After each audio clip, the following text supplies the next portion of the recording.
bienvenidas ya está la segunda hora de Tu Cabineo con Saila Jiménez. Ya llegó, ya está aquí nuestra súper invitada, ya colaboradora, ya es de la casa, ya es de aquí. Vamos a tener que poner algo aquí para que no sea una piedra para tipo la resbaladilla de la piedra. Mientras no me pongan un código de barras de... Ah, no, inventariarte jamás, no. Inventario. Eres un valor intangible, maravilloso y no, olvídate, muchísimo más que cualquiera de ellos. Además, bueno, pues eres una gran amiga y te aprecio mil.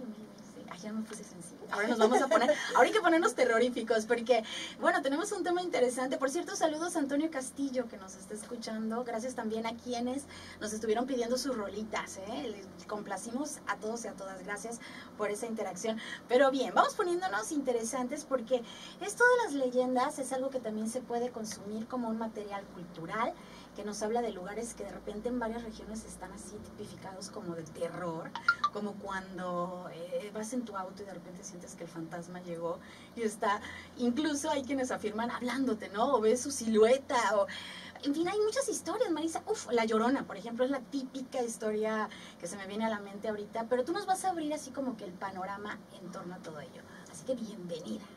Muchas gracias por tenerme aquí otra vez, Ayla. Sí, fíjate que para cerrar con broche de oro este año, y muchas gracias por tenerme aquí en el programa, vamos a hablar un poquito de lo que son las leyendas, específicamente de terror, que curiosamente es una de las que más se crean dentro de la cultura de los diferentes países. Hay más o menos como 3 tipos clásicos, lo que se le podría llamar, que son las leyendas de terror clásicas, que tienen mucho que ver con la cuestión de tiempo, tienen incluso siglos, años, muchos años circulando, pasando de generación en generación.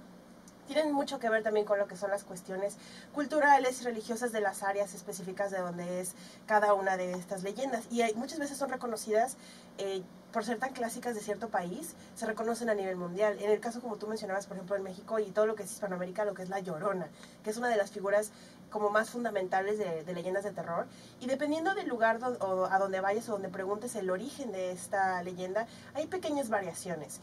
Unos dicen que es una mamá que perdió a sus hijos en un accidente, que su esposo era abusivo y él mató a los niños. Hay otros que dicen que era era la mamá de los niños, pero que ella estaba un poco mal de su cabecita, que ella misma ahogó a los niños, otros que los perdió en un accidente, en una inundación. Entonces hay pequeñas variaciones porque obviamente es una leyenda que tiene muchísimos años circulando en nuestro país, sobre todo. Pero el principal es que es esta figura, es una figura que se ve en las noches, va vestida hasta cierto punto de blanco, y otros dicen que va de negro, trae un velo que cubre su cabeza, y el principal es el llanto de ella que está precisamente buscando a sus hijos. Exactamente, o sea, se llora y grita preguntando dónde están sus hijos. Y dependiendo igual de donde estés, te van a decir que si le hablas o algo, pues te va a atacar, o la maldición cae sobre ti, etc. Pero es una de las más, creo que más conocidas, y bueno, ahorita todavía más porque se hizo esta película en el universo del Conjuro, de James Wan, y está La Llorona. Es una película bastante decente. Yo entiendo que hay muchas personas que a lo mejor se sintieron un poco ofendidas porque tomaron esa leyenda mexicana y le hicieron como algo gringo, algo estadounidense. Sí, pero se respeta mucho lo que es el origen de la leyenda. Hay muchos personajes dentro de la película que son hispanohablantes, son ya sea de origen mexicano o de origen latinoamericano, y que le dan como este origen a la historia de La Llorona y por qué está ahí. Incluso, no sé si tú la llegaste a ver, pero hay una peli de origen mexicano que también retoma el tema de La Llorona, hecha por cineastas mexicanos, pero también no recuerdo todos los detalles, más sin embargo vienen a mi cabeza esta parte del accidente, como que retoman la parte del accidente, y en las ciudades, bajo las alcantarillas, pues que hay agua, ¿no? Y los ríos y este rollo, pues sí que se alcanza a escuchar, y La Llorona y todo eso está también como que algo que recuerdo en torno al tema de las pelis. Sí, de hecho, bueno, está la película esta mexicana de Kilómetro 31. Ha de ser esa. Que bueno, hay una secuela, desafortunadamente no he visto la secuela. La primera sí tiene como esta cuestión de origen, de la leyenda.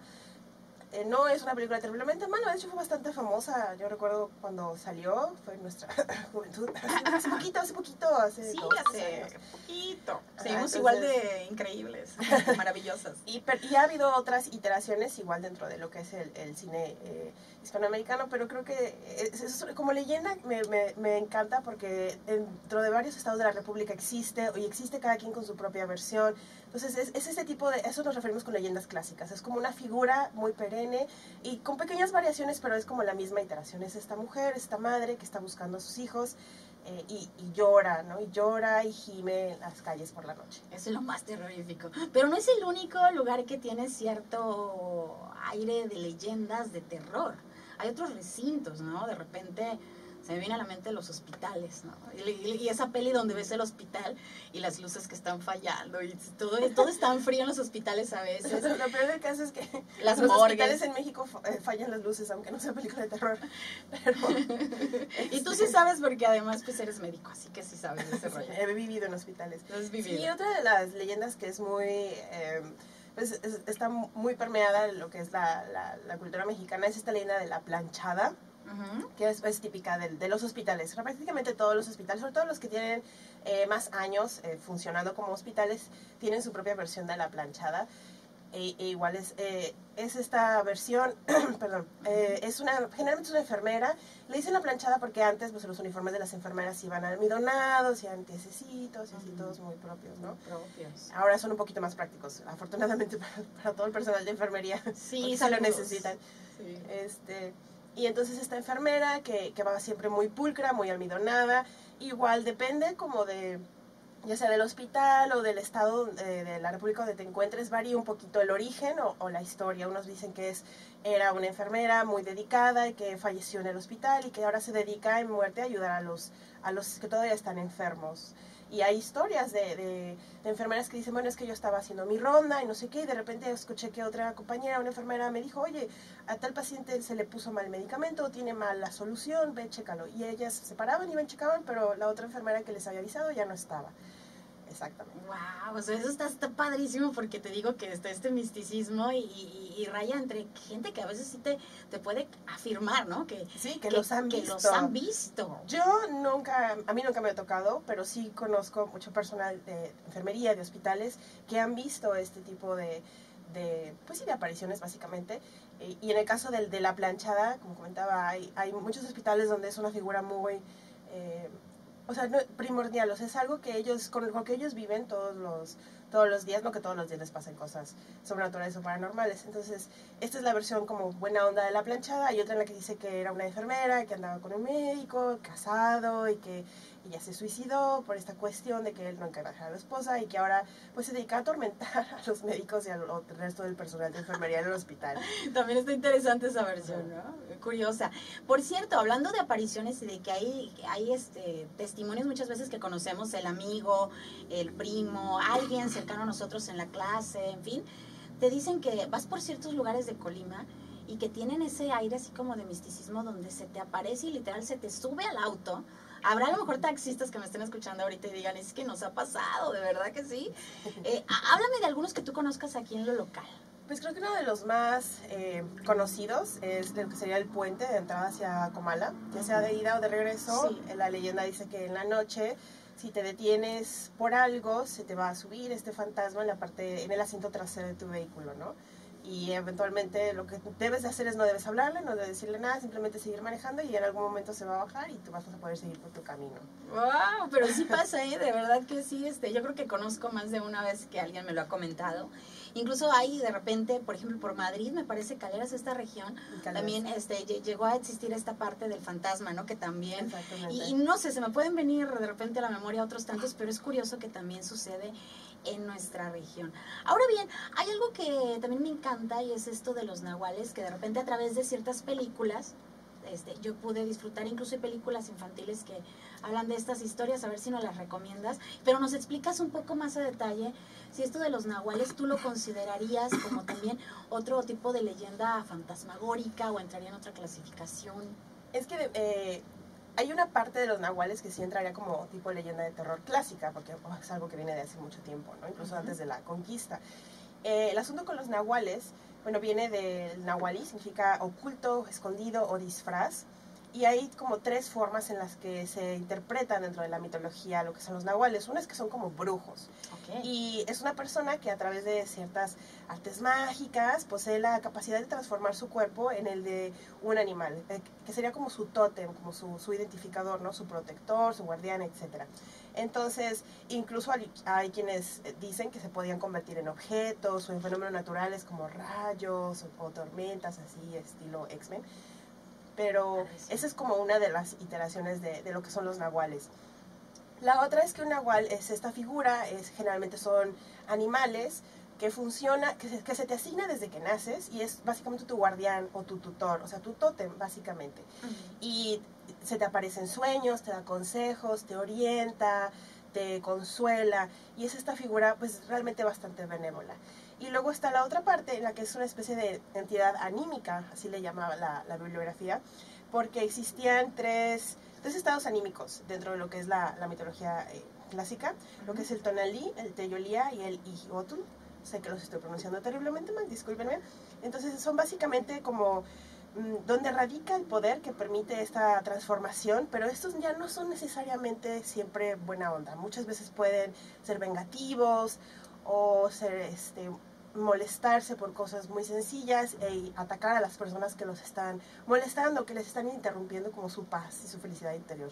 Oye, pues también es súper interesante y esto viene pues desde la cultura prehispánica y toda esta parte, pero también pues está pues como parte de la ideología tanto en México como incluso en culturas de Norteamérica, ¿no? Me hace recordar la película, sí sé que es una película de Disney y todo este rollo, pero la de Pocahontas, de repente vinculaban con un tótem, o sea, uno con el oso, el águila, pero en realidad la cultura del norte de América, de los nativos americanos, sí tienen mucho esta parte, y recordemos que parte del norte de México, pues también son culturas apaches y otras tantas que también tienen que ver con esto. Creo que es interesante, seguro hay mucho de misticismo muy bonito en ello. Bueno, la parte que me gustó la primera, la otra donde son más chocarreros, creo que suena interesante, ¿no? Pues llegan, dependiendo de qué tipo de nahual estamos hablando, llegan a ser bastante chocarreros. Digo, aquí en Colima tenemos un cerro del nahual precisamente, llamado Cerro del Nahual porque era un lugar donde se aparecía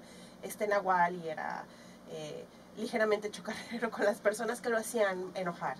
Oye, qué interesante, buen dato, para que sepamos que también en Colima hay parte de esta cultura. Y oye, me quedé con la ilusión de conocer detalles. Si a ti te han platicado de algunas de las que han pasado en Colima, porque de repente nos puede quedar ahí.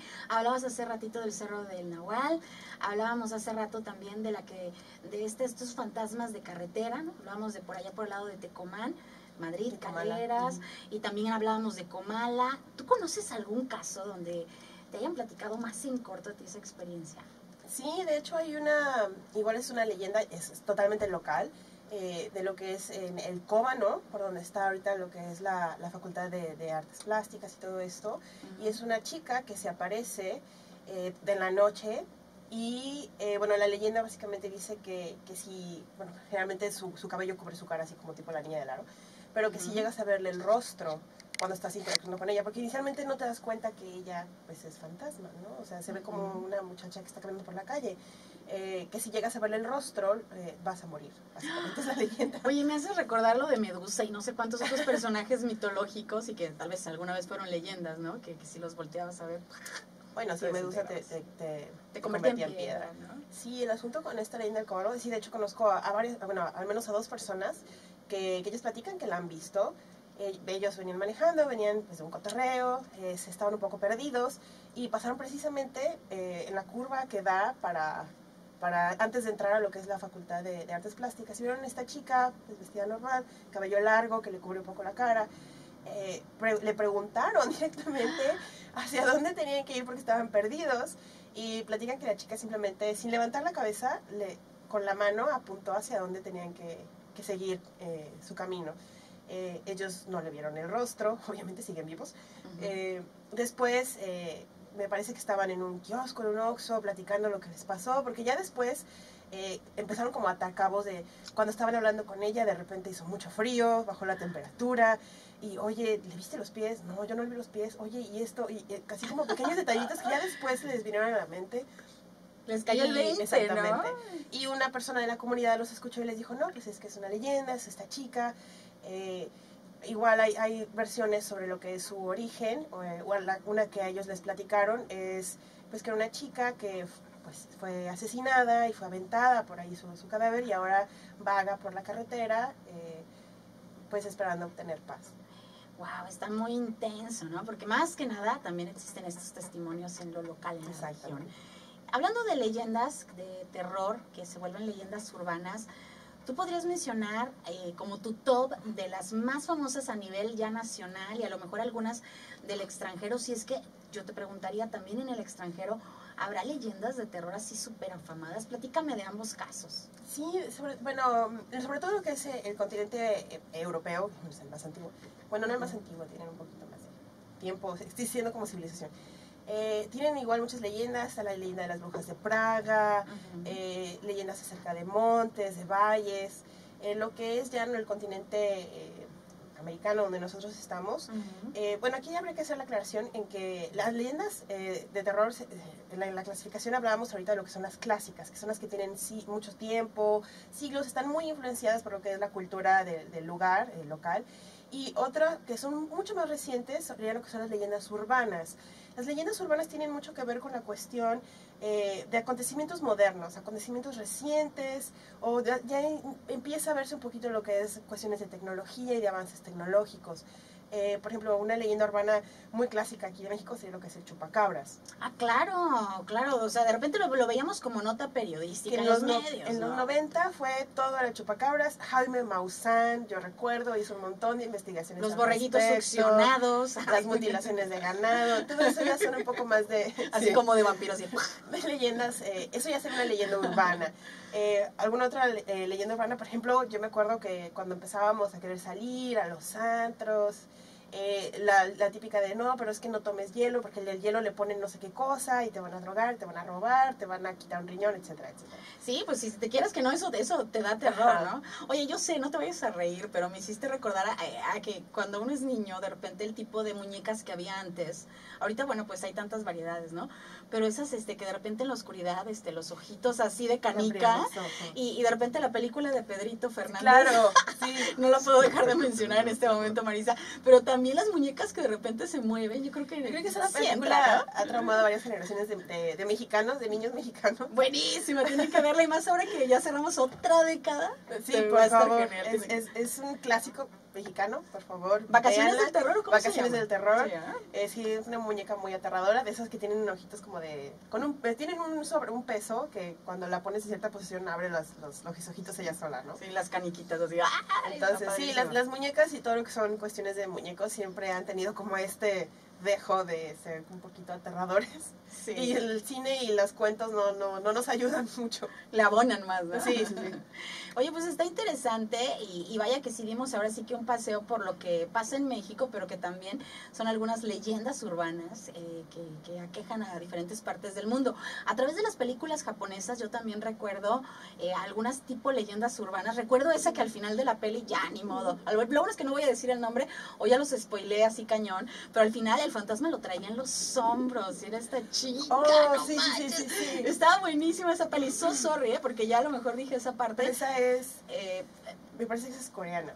Coreana. Bueno, ya ves que de repente toda esa región porque asiática, también hay una película basada en una leyenda urbana, me parece que es taiwanesa, que se llama El Teque Teque. El Teque Teque es esta mujer que cayó, fue aventada a las vías del tren y el tren la mató, pero también le cortó lo que son las piernas. Entonces, si pasas por un puente o cerca de una vía de tren en la noche y escuchas como es el teque-teque que viene atrás de ti. Y hay una película también de esta, es muy buena, totalmente recomendada. Ay, todo este cine asiático del que estamos platicando también es muy intenso, ¿no? Y que va un poco contándote estas leyendas urbanas que pasan en ciertas escuelas, en ciertas regiones. O sea, es como muy interesante a propósito de hablar no solo lo que pasa en México, sino más allá, ¿no? Oye, Marisa, casi la recta final, pero yo escuchaba que decías algo de las creepypastas. ¿Qué es eso de creepypastas? Porque parece que, y esto va para los papás, que sí, no nos perdimos vacaciones, ¿qué? Del terror, ¿cómo se dijo? Sí, vacaciones del terror. Con Pedrito Fernández, pero a lo mejor ya nuestros hijos, estas nuevas generaciones, te van a platicar de esta nueva forma de terror, de leyendas urbanas, y parece que se llaman creepypastas. Te lo digo porque de repente en el argot de los chicos de la secundaria, de la primaria, mi peque de repente platica de esas ondas, y yo digo, bueno, ¿qué es una creepypasta? Cuéntame bien, porque no entiendo nada de lo que existe ahora. Las creepypastas son esta nueva, pues es una nueva forma tanto de disfrutar contenido como de crearlo. Es lo fantástico y lo que a mí me encanta de las creepypastas.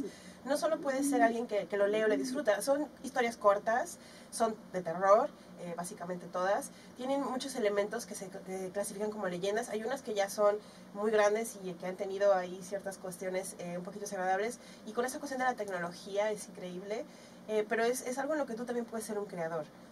Eso es lo que yo creo que es más atrayente de la creepypasta. O sea, que no solo lo vas a disfrutar, sino que puedes abonar al mismo. Fíjate, antes uno se imagina un escritor, por ejemplo, de un género, el terror, y te imaginas Señor una viejito. hoja, o una máquina de escribir pluma así, de o una pluma, casi el tintero ahí remojando. Hoy en día los chicos lo pueden hacer entonces a través de una creepypasta, no inventes, o sea, eso suena de verdad muy, muy interesante, y qué bueno que no lo haces notar, porque además, bueno, pues es esta forma novedosa de consumir esta parte que es esta nueva forma de historias cortas de terror, ¿no? Que muchas veces te cuentan ese terrorífico del videojuego, ese terrorífico de la historia, de moda, y quieres saber cómo inició todo, te invitan a la creepypasta para checar cuál es la historia de esos, ¿no? Por ejemplo, el Slenderman, que de repente ya lo puedes ver hasta en productos como juguetes, peluches y demás. Qué miedo. Yo lo sé, pero de repente lo han hecho como mercadológicamente hablando un producto. Y bueno, y digo que miedo porque sí hay como esta situación, sobre todo con Slenderman, sí, está que esta creepypasta, ¿no? Es un ser mitológico, muy alto, delgado, con tentáculos, sin rostro, que tiene una casa en el bosque, etcétera, se lleva a los niños. Y el asunto con Slenderman es que hace un par de años sí hubo un asesinato, bueno, un intento de asesinato de estas dos chicas, dos menores de edad, que querían irse a vivir con Slenderman y ofrecieron la vida de la hermana menor de una de ellas a cambio de poder hacerlo. O sea, intentaron matarlas. Y esa es un poquito como la parte no muy agradable de las creepypastas y de que permee tan rápido, ¿no? Oye, qué importante cuidar a los hijos de qué están también consumiendo y en dónde te paras en esto del internet, ¿no? Digo, a propósito. El asunto es eso, es el alcance tan grande que tiene, porque una creepypasta, hay muchísimos sitios de internet que se dedican a publicarlas, y hay miles y millones. Hay unas muy conocidas como Slenderman, lo que es Jeff the Killer, Jeff el asesino, lo que el experimento de sueño ruso, que es una de mis favoritas, es muy, muy tétrica. Léanlas, no son necesariamente, la mayoría no son gráficas, en el sentido de que, ay, sí, tripas. Ajá, mucha violencia. No, es más una cuestión como de ir metiendo ruido en el cerebro, y así de, ay, qué miedo. Hay toda una serie de creepypastas que tienen que ver con lo que son Disney World, Walt Disney, los muñecos estos que se ponen los disfraces en los parques, también son muy, muy buenas. Y junto con las creepypastas viene como este pequeño subgénero de lo que son un tipo de cadenas y retos, como lo que sería la Yuwoki, el Momo. Ajá, pues ahí no hay muchos papás que, o sea, tienen miedo, pero miedo a lo desconocido porque no saben ni qué es, ni cómo, ni cuándo, ¿no? Entonces, qué bueno que lo mencionas, porque es de esas veces que recibimos la información a medias, nada más. Recomendaciones que les darías a los papás a propósito de la Yuwoki, de Momo y todo esto, que sí se ha convertido en algo de, ay, cuidado, que de verdad tengan cuidado, que para menores de edad no es, chequen papás, no sé, lo digo porque hay papás que de repente se enteran un poco de esta situación, y los medios también lo han manejado un poco, dando a conocer parte de esta. Sí, pues son cuestión. Como esa cuestión de los retos, de la ballena azul también es otro. Ajá. O sea, eso ya es algo, yo diría que lo peor, ¿no? O sea, ya es como el radicalismo. Es algo muy radical y es el lado desagradable. Porque tal cual, lo que son las creepypastas, son las leyendas urbanas y todas estas cosas, sobre todo lo que son las leyendas urbanas o clásicas, tienen como este trasfondo de darte un mensaje o algo acerca de cómo ser una mejor persona y no caer como en las tentaciones en las que cayeron los demás, ser mejor portado, etcétera, etcétera. Las creepypastas no necesariamente son así, y como la parte negativa sería que tienen un alcance muy grande. Por ejemplo, lo del Momo, que realmente es una escultura de esta japonesa, de un artista, ¿no? Exactamente, pero es una figura bastante tétrica, entonces empezó a asociarse con esas otras cosas ya más negativas. Y lo único sería, estar presentes cuando se estén leyendo, se estén disfrutando, porque realmente se disfrutan. Hay muchas historias dentro de lo que son las creepypastas, a lo mejor ya un poquito más para los que son jóvenes, prepubertos, ¿no? pubertos, que definitivamente lo pueden disfrutar y sobre todo porque pueden unirse al mundo de crear. O sea, ellos pueden leerlo, pueden disfrutarlo y aparte pueden escribir un nuevo capítulo, escribir una parte más de la mitología de este personaje. Esa parte es interesarte por algo que pudiera enganchar a tu joven hijo, porque a lo mejor esto evidentemente no es para peques, o sea, para que nos ubiquemos en el mapa y le demos tiempo a nuestros hijos de acuerdo a sus etapas de vida.